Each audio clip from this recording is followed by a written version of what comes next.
जब बात हो रिस्क की, क्षमता की, उत्साह की, दूरदृष्टि की और इस भूमंडल के साथ ही अंतरिक्ष पर राज करने के सपने की, तो जुबा पर सिर्फ और सिर्फ एक ही नाम आता है और वह नाम है Elon Musk. Elon Musk, Elon Musk. हाँ दोस्तों, नमस्कार दोस्तों, मैं अमित दुबे आप सभी का हार्दिक स्वागत करता हूँ। दोस्तों, पृथ्वी का सबसे क्रांतिकारी आदमी एलन मस्क का जीवन परिचय हम लाए हैं आपके लिए इस वीडियो के माध्यम से। तो आइए अब शुरू करते हैं। एलन मस्क के बारे में हर उस शख्स को जानना और पढ़ना चाहिए जो अपने आप को भविष्य में एक खास और बेहतर इंसान के रूप में दुनिया के सामने प्रस्तुत करना चाहता है। हाँ दोस्तों, सप्ताह में 7 दिन 15 घंटे तक काम करने में व्यस्त रहने वाला यह इंसान अपने आप में पृथ्वी का एक नायाब तोहफा है, जिसने अपने सीखने और पढ़ने की आदत को कुछ इस तरह विकसित किया कि आज पूरी दुनिया उसके नाम का लोहा मानती है। जिंदगी के उतार चढ़ाव के बीच से गुजरते हुए इस इंसान ने अपने जीवन में ऐसे ऐसे कारनामे कर दिखाए कि लोग दांतों तले उंगलियां दबाते रह गए हैं। हाँ दोस्तों, स्पेस एक्स के फाउंडर और टेस्ला के सीईओ स्पेस एक्स के फाउंडर और टेस्ला के सीईओ एलन मस्क जनवरी 2021 में अमेजन के फाउंडर जेफ बेजोस के पीछे छोड़ते हुए दुनिया के सबसे अमीर आदमी बन गए। उनकी कुल संपत्ति 185 बिलियन डॉलर, 1 खरब 85 अरब डॉलर को पार कर गई है। उनके जीवन का जो सबसे बड़ा सपना है वह है मंगल ग्रह पर जीवन बसाना और इसके लिए वे लगातार काम कर रहे हैं। हाँ दोस्तों और आगे बढ़ते हैं। इस समय एलन मस्क की पहचान एक अमेरिकी उद्यमी के तौर पर है। वैसे मस्क का जन्म साउथ अफ्रीका में हुआ था। उनके पिता वहीं के निवासी थे, लेकिन माताजी मूल रूप से कनाडाई थी। बचपन में ही माता पिता का तलाक हो जाने पर 17 वर्ष पहले 17 वर्ष तक वे पिता के पास साउथ अफ्रीका में ही रहे। उसके बाद वे कनाडा चले गए। तत्पश्चात वे अमेरिका में जा बसे और इस समय वे अमेरिका के ही नागरिक हैं। हाँ दोस्तों, एलन मस्क जैसे लोग पृथ्वी पर कम ही होते हैं और जब ऐसा आदमी हमारे बीच है तो उसके जीवन की कहानी को हमें जरूर पढ़ना चाहिए, क्योंकि कहीं ना कहीं ऐसे लोग हमारे दिमाग के ऊपर रखे हुए ढक्कन को हटाते हैं और हमें सोचने और समझने के लिए मोटिवेट करते हैं, मजबूर करते हैं। तो आइए आगे बढ़ते हैं और जानते हैं उनके जीवन की गहराई के बारे में। हाँ दोस्तों, एलन रियू मस्क उनका पूरा नाम है। Elon Reeve Musk. उनका जन्म साउथ अफ्रीका के प्रिटोरिया शहर में 28 जून 1971 को हुआ था। क्या एलन रियू मस्क का जन्म साउथ अफ्रीका के प्रिटोरिया शहर में 28 जून 1971 को हुआ था। उनके पिता एरोल मस्क एक इंजीनियर, पायलट और नाविक थे और उनकी मां मेई मस्क एक मॉडल थी। महज 9 साल की उम्र में उनके जीवन में एक अजीब गरीब मोड़ आया जब उनके माता पिता का तलाक हो गया, जिसके बाद वे अपने पिताजी के साथ साउथ अफ्रीका में ही रहने लगे।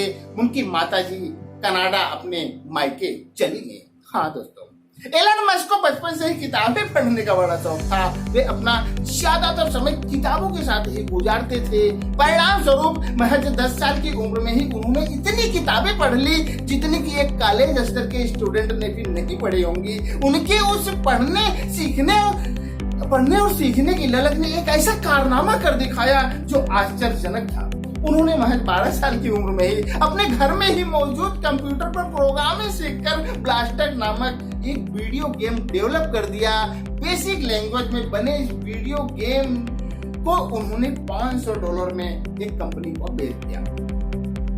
एलन मस्क के साथ एक घटना घटी थी। एलन मस्क के साथ बचपन में एक घटना घटी थी। जब वे स्कूल में पढ़ते थे तो कुछ शरारती बच्चे उन्हें परेशान किया करते थे और उनके साथ मारपीट किया करते थे। और एक बात तो हद ही हो गई जब उन बच्चों ने उन्हें मारपीट के दौरान सीढ़ियों से धक्का दे दिया और इस घटना से उन्हें बहुत चोट आई, जिसके कारण उन्हें अस्पताल में भर्ती कराना पड़ गया। उस घटना के कई दिनों बाद वे होश में आए और उस घटना के कारण से ही एलन मस्क को आज भी सांस लेने में तकलीफों का सामना करना पड़ता है। हाँ दोस्तों, एलन मस्क ने 17 साल की उम्र में हाई स्कूल की परीक्षा पूरी की और 1988 में वे साउथ अफ्रीका से कनाडा चले गए। उनकी मां कनाडाई नागरिक थी, इसलिए उन्हें वहां की नागरिकता आसानी से मिल गई। हाँ दोस्तों, लगभग 2 साल तक ओंटेरियो में पढ़ने के बाद वहां से वे आगे की पढ़ाई के लिए अमेरिका चले गए और 1997 में पेंसिल्वानिया यूनिवर्सिटी के अंतर्गत college of arts and science से उन्होंने भौतिक विज्ञान में स्नातक की डिग्री प्राप्त की और वार्टन स्कूल ऑफ बिजनेस से अर्थशास्त्र में बैचलर ऑफ साइंस की डिग्री भी प्राप्त की। हाँ दोस्तों, एलन मस्क सिर्फ 24 साल की उम्र में ही स्टैनफोर्ड यूनिवर्सिटी से मटेरियल साइंस से अप्लाइड फिजिक्स में पीएचडी को छोड़कर इंटरनेट, रिन्यूएबल एनर्जी और अंतरिक्ष के क्षेत्र में अपने सपने को पूरा करने में जी जान से जुट गए। वैसे तो हमने पहले ही मस्क के माता पिता के बारे में आपको बताया था, फिर भी एक बार फिर से बता देते हैं कि उनके पिता एक साउथ अफ्रीकी नागरिक इंजीनियर, पायलट तथा नाविक थे और उनकी माँ एक कनाडाई नागरिक मॉडल थी। मस्क के 2 भाई और 2 बहनें भी थी, पर उनके पिता उन पर ज्यादा ध्यान नहीं देते थे, बल्कि वे मस्क को ही ज्यादा तवज्जो देते थे। हाँ दोस्तों, मस्क की पहली शादी 2000 में जस्टिन के साथ हुआ था, जो उनके साथ ओंटेरियो यूनिवर्सिटी में पढ़ती थी। जस्टिन से मस्क की 5 औलादें हैं और 5 ही बेटे हैं। 2008 में उनका जस्टिन से तलाक हो गया और उसके बाद उन्होंने 2010 में तलुला रिले से दूसरा विवाह किया। हाँ दोस्तों, एलन मस्क एक अमेरिकी व्यापारी, निवेशक, इंजीनियर और आविष्कारक हैं। स्पेस एक्स के फाउंडर, सीईओ और मुख्य डिजाइनर हैं। टेस्ला कंपनी के को फाउंडर, सीईओ और उत्पाद के वास्तुकार हैं। सोलर सिटी के को फाउंडर और एक्स प्रेसिडेंट हैं। ओपन एआई के को प्रेसिडेंट हैं। न्यूरालिंक के फाउंडर एंड सीईओ हैं। बोरिंग कंपनी के फाउंडर हैं।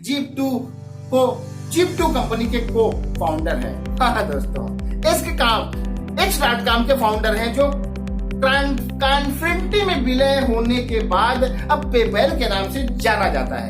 एलन मस्क ने 12 साल की उम्र में ही एक ब्लास्टर नामक कंप्यूटर बना दिया था, जिसे हमने आपको पीछे बताया है, जिसे बेचकर उन्होंने $500 कमाया था। दोस्तों, हम ये एलन मस्क की उपलब्धियों के बारे में आपको बता रहे हैं। हाँ, मस्क ने 1999 में X.com की स्थापना की, जिसे बाद में पेपल के नाम से जाना गया। उन्होंने 2002 में स्पेस एक्स नामक कंपनी की स्थापना की। इसके बारे में हम आपको पहले बता चुके हैं। 2003 में मस्क ने टेस्ला मोटर की स्थापना की। टेस्ला के बारे में भी हमने आपको पीछे बताया है। दोस्तों, एलन मस्क की उपलब्धियों की जितनी भी तारीफ की जाए कम होगी, लेकिन उनकी एक उपलब्धि की कहानी बड़ी ही दिलचस्प है। वह है अंतरिक्ष में रॉकेट भेजने की। मस्क पर रॉकेट साइंस के प्रति जुनून कुछ इस कदर छाया कि उन्होंने किताबें पढ़ कर इतना ज्ञान अर्जित कर लिया कि अब उन्हें किसी से कुछ पूछने की और जानने की जरूरत ही नहीं थी।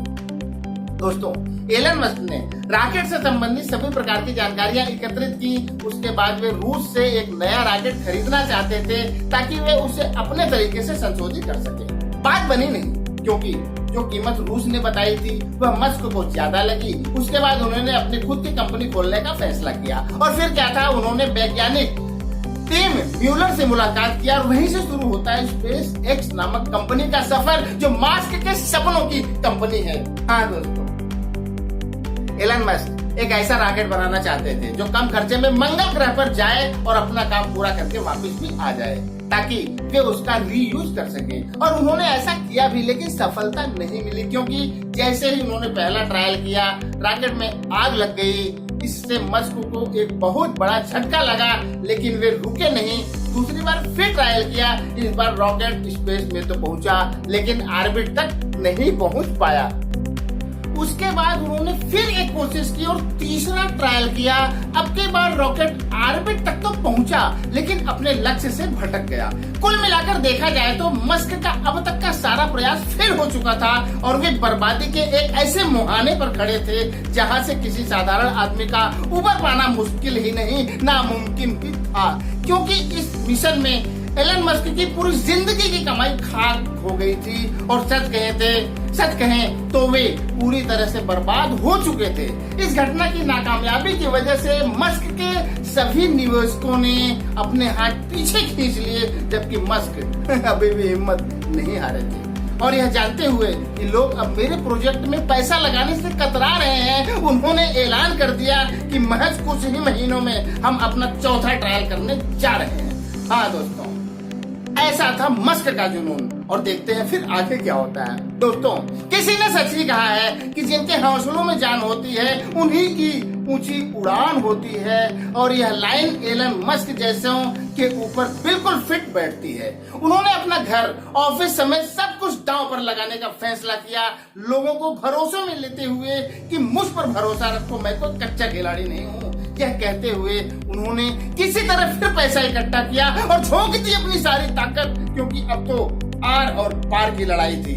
और फिर जो हुआ वह वाकई में काबिले तारीफ था। एलन मस्क अपने मिशन में कामयाब हो गए। हाँ दोस्तों, एलन मस्क अपने मिशन में कामयाब हो गए। दोस्तों, एलन मस्क अपने मिशन में कामयाब हो चुके थे, क्योंकि अब की तीर सही निशाने पर लगा था और मस्क का रॉकेट पृथ्वी से चलकर आसमान का सीना चीरते हुए अंतरिक्ष का सफर करते हुए मंगल ग्रह पर पहुंच चुका था। मस्क की इस कामयाबी को देखते हुए नासा उन पर फिदा हो जाता है और एलन मस्क को अपना पार्टनर बना लेता है। वही नासा जो इससे पहले मस्क के प्लान का मजाक उड़ा रहा था। हाँ दोस्तों, यहाँ पर हम आपको यह बताना चाहेंगे कि इस तरह के प्रोजेक्ट में बहुत पैसा लगता है और जबरदस्त रिस्क भी होता है। इसलिए ऐसे प्रोजेक्ट अधिकतर सरकारी खर्चों पर ही निर्भर होते हैं और उनके खर्च वे देश उठाते हैं जहाँ की वह एजेंसियां होती हैं, जैसे अमेरिका की नासा और भारत की इसरो। लेकिन एलन मस्क ने अपनी खुद की कंपनी बनाकर इस प्रोजेक्ट को कामयाब बनाकर इस धरती पर ऐसा कारनामा कर दिखाया जिसका कोई जवाब नहीं। इसीलिए तो कहते हैं कि एलन मस्क जैसा कोई नहीं। हाँ दोस्तों, एलन मस्क पृथ्वी के एक ऐसे प्राणी हैं जो करोड़ों में एकाध होते हैं। ऐसे लोग दुनिया के वे अजूबे होते हैं जो अपने पीछे बहुत ही लंबी लकीर छोड़ जाते हैं। मस्क इस पृथ्वी को बहुत कुछ देना चाहते हैं, इसलिए वे कुछ न कुछ ऐसा सोचते और करते रहते हैं जिसके कारण यह दुनिया बेहतरी की दिशा में बढ़ती रहे। हाँ दोस्तों, एलन मस्क के जीवन का एक सबसे बड़ा सपना है और वह है मंगल ग्रह पर पेड़ पौधे उगाकर जीवन को बचाना, जिसके लिए वे नासा के साथ मिलकर काम कर रहे हैं। और हम इस बात की पूरी उम्मीद भी करते हैं कि मस्क का यह सपना एक दिन जरूर पूरा होगा, क्योंकि जहाँ चाह है वहाँ राह है। वैसे भी एक बात तो सत्य है कि इंसान जो सोच सकता है वह उसे कर भी सकता है।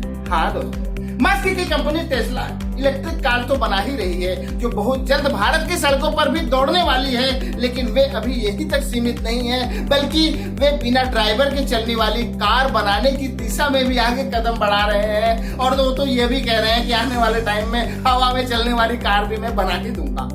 इस तरह के कई प्रोजेक्ट उनके दिमाग में चल रहे हैं जो इस दुनिया के साथ साथ अंतरिक्ष की दुनिया को बदलने वाले हो सकते हैं। एलन मस्क जैसे लोग इंसान, पृथ्वी और अंतरिक्ष, एलन मस्क जैसे लोग इंसान, पृथ्वी और अंतरिक्ष तक के लिए ईश्वर के भेजे हुए नायाब तोहफे होते हैं। और ऐसे लोगों की लंबी उम्र के लिए हमें ईश्वर से प्रार्थना करनी चाहिए।